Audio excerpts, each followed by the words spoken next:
This is Fashion Fridays. Every Friday, we present you with a fashion icon or topic. Today, we're looking at 15 things you didn't know about Reebok. Welcome to Alux.com, the place where future billionaires come to get inspired.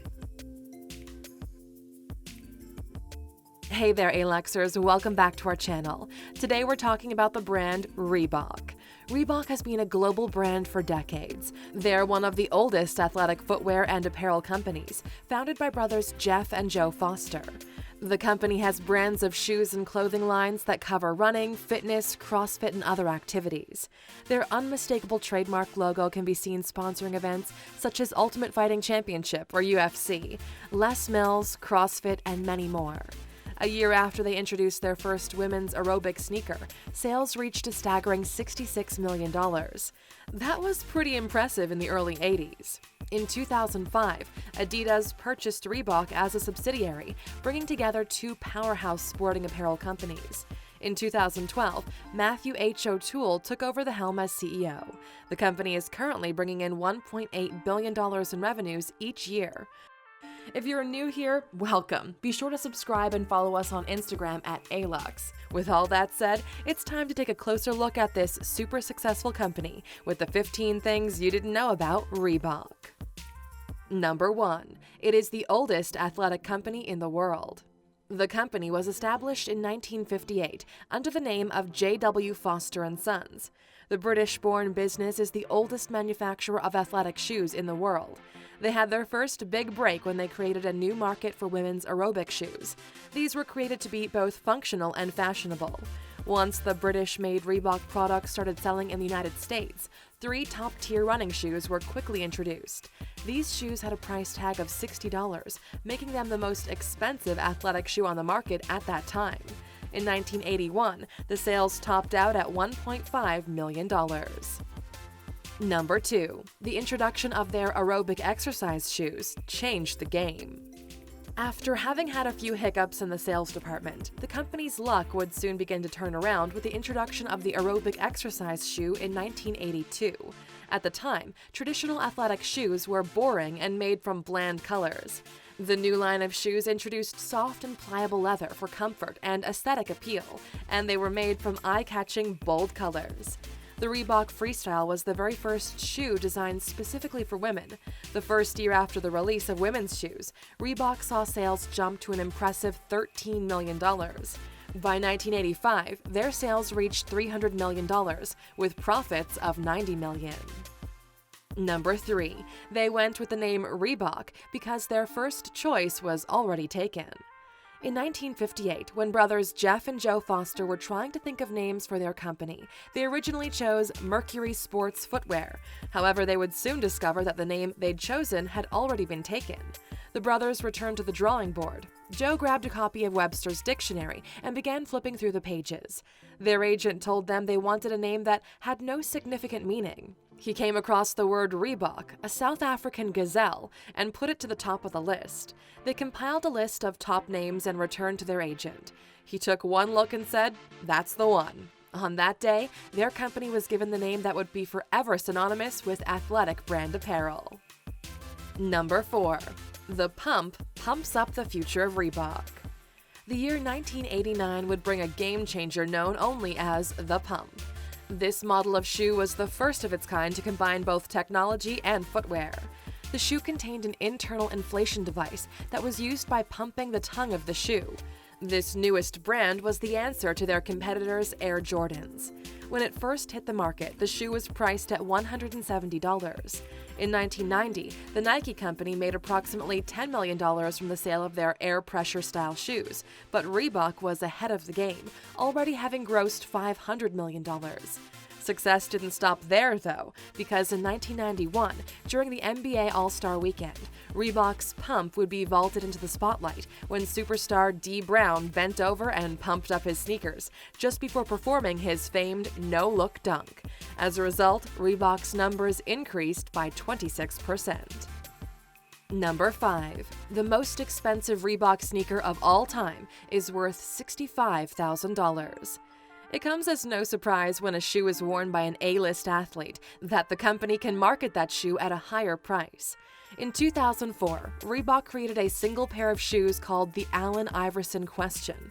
What made the shoe so special? Well, for starters, the Question was encrusted with 246 diamonds, set in white gold and secured to each shoelace. This luxury shoe came with a stainless steel suitcase to ensure optimal security measures. This shoe was offered on November 1st for only one day. What was the price of this blinged-out piece of footwear? The asking price on Eastbay was $65,000. Number 6. Adidas acquired Reebok for $3.8 billion. Back in 2005, Adidas acquired Reebok for $3.8 billion. As a result, the company would gain 20% of the United States market. This was done to challenge the industry leader, Nike. Adidas did have to funnel money into the struggling Reebok company. As a result of the shift in funds, Adidas took a hit and fell behind in the market. In 2016, the new CEO of Adidas came in with a plan to completely overhaul the struggling Reebok. Unfortunately, as the year progressed, the shares with Adidas fell more than 8%. To strengthen costs, Adidas spent $33 million to restructure Reebok. Reebok has had its fair share of celebrity endorsements over the years to help bolster sales. Sinbad, Shaquille O'Neal, and Ronda Rousey are just a few of the A-list names. However, these big names are overshadowed by Nike and their mega superstars, like LeBron James, Michael Jordan, and many more. The stocks and value of Reebok continue to fluctuate, and many believe it's because Adidas has lost sight of what their American consumers like. Number 7. MMA fighters are losing money because of a deal with Reebok. When celebrities sign contracts with companies, there are certain limitations underlined in those deals. However, in most cases, the celebrities do not lose money because of the contract deal. But that was not the case with mixed martial arts and several of their fighters who signed 6-year contracts with Reebok. Reebok and UFC struck a $70 million agreement in 2015 that strictly prohibited any of the UFC's fighters from wearing or displaying any other brands while actively participating in UFC events. The fighters had to wear Reebok uniforms and training apparel, and they are placed on a tiered payment system based on the fighter's career longevity. Approximately 85 to 90% of the UFC fighters are losing money. It's estimated that some of the seasoned UFC fighters are going to lose up to 6 digits per fight because Reebok and UFC conspired to funnel sponsorship money away from the fighters. Number 8. CrossFit filed a lawsuit against Reebok.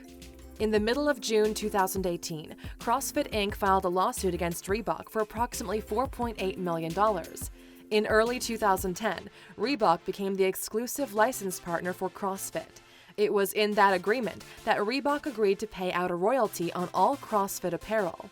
In 2016, CrossFit took matters into their own hands and decided to have Reebok's books audited. The lawsuit was filed because CrossFit representatives claimed that the athletics company decided to change the way they calculated royalties.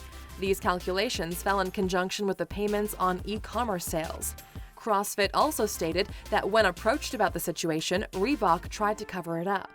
CrossFit went on to state that Reebok did not spend the $51.75 million in advertising fees that was initially agreed upon in their contract.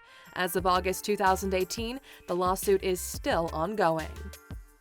Number 9. The most successful shoe in Reebok's arsenal was the Pump. After already beating Nike out with their Pump sneakers, Reebok continued to sell the Pumps at an incredible rate. After only 18 months, Reebok had already sold an impressive 4 million at $170 a pair. That was a grand total of $680 million in sales. Today, you can buy a classic pair of retro pumps for $320. As time progressed, Reebok would continue to try to top their most popular seller. However, none of their designs could quite compare to the original. Recently, Reebok decided to redesign their cash baby by releasing the Reebok Z-Pump Fusion at $109. The bladder air chamber is now on the inside, giving it a sleeker design. It also comes in a wide array of colors. Number 10. Nike and Reebok's rivalry goes back decades. Nike hasn't always been top dog. In fact, in 1984, they hit a bit of a stall. For over a decade, they had remained the premier sneaker company. It was in that year that they reported their first ever quarterly loss. Even an Olympic gold medalist wearing Nike sneakers couldn't help bolster sales. Reebok had pulled ahead with its impressive line of women's jogging shoes. And with the aerobic craze of the 1980s in full swing, the women's high-top sneakers accounted for more than half of Reebok's sales that year. They'd progressed further than imaginable when women began wearing the sneakers, not only with jeans but with miniskirts and stirrup pants. In April of 1984, Reebok USA merged with Reebok International. This made the way for sales to reach over $300 million in 1985. And Aluxers, if you'd like to learn some more about Nike and their rivalry, check out our video of 15 things you didn't know about Nike by clicking in the top right corner. Number 11. Reebok brought back the classic rugged BB 5600 in 2018.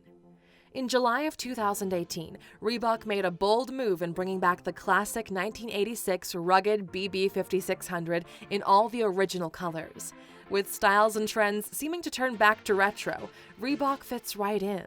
This classic shoe was made popular by the powerhouse NBA team of the time, the Boston Celtics. And the shoe was innovative for its time because it introduced some features that sneaker companies had yet to use. It had an external rear foot lacing harness that made the BB 5600 stand out above the rest. Today you can buy the newly released versions of the BB 5600 for $90 a pair. Number 12. Reebok invented a new flex weave design. Reebok recently released their latest design. The Fast Flex Weave hit the stores in 2018 and has been going strong. The company used a new innovative material that has a figure-8 weave in the design. This weave provides flexibility, lightness, and a perfect fit and durability. Reebok is the first company to use this featured weaving. The Flex Weave material allows air to circulate through the shoe, providing comfort and breathability. And that's not all the super light sneaker provides. Along with the superior woven design, the shoe utilizes pressure mapping technology to create a better fit with stability and flexibility. The Flex Weave brand is available in men's and women's styles in a wide variety of colors, and they sell for around $150 a pair. Number 13. Their newest campaign features Gigi Hadid and other powerful female voices. More than ever, women's rights have become a hot-button issue worldwide. In a male-driven field, sometimes women can lose their voice or feel inferior. Well, Reebok plans to change all that, encouraging women to find their voice and drive for change. Hollywood A-listers like Gigi Hadid are just one of the women that Reebok have enlisted in their campaign. The company has created ads with each member of the campaign as they share their own stories about overcoming controversy and roadblocks. They have also started a Twitter and Instagram movement using the hashtag #BeMoreHuman. For each photo posted of women working out, Reebok will make donations to nonprofit organizations. Number 14. They offered LeBron James a $75 million contract. Reebok signs pro athletes in all manners of sports, from basketball to UFC. Their logo can be seen just about everywhere. However, there is one name that could be classified as the one that got away. When LeBron James hit the scene, companies were flocking to his door, showering him with endorsement deals. Reebok was one of the top contenders, offering James a cool $75 million contract. Unfortunately, Nike spoiled the deal and came swooping in, offering James a massive sum of $90 million. And that is the one he took. Number 15. They are working to decrease their emissions by more than 15%. Reebok is not just concerned with making the best sneakers and athletic wear. They are also focused on decreasing their negative environmental impact. They strive to be eco-friendly with their companies and have made a solid commitment to reduce their emissions of their operations. They are currently on track to decrease their factory emissions by 15% and plan on pushing those numbers even higher by the year 2020. And there you have it, Aluxers, 15 things you didn't know about Reebok. Now, before you go, we're curious. Which athletic shoes do you prefer? Let us know in the comments below. And since you stuck with us all the way to the end, as always, here's your bonus fact. Number 16. They made shoes for James Cameron's Alien. In the early 1980s, a design student just out of college grabbed a dream job at Reebok. As his first assignment, he was to create sneakers for the main alien in James Cameron's movie Alien. He took the classic sneaker molds for BB 5600 and made a new design that was higher in profile and included Velcro straps. The only requirement for the shoes was they had to easily slide off the main character's feet. Thank you for spending some time with us, Aluxer. Make sure to subscribe so you never miss a video. If you want more, we handpicked these videos you might enjoy, or head over to Alux.com for the best in fine living content on the planet. Be a part of the largest community of luxury enthusiasts in the world and tell your story.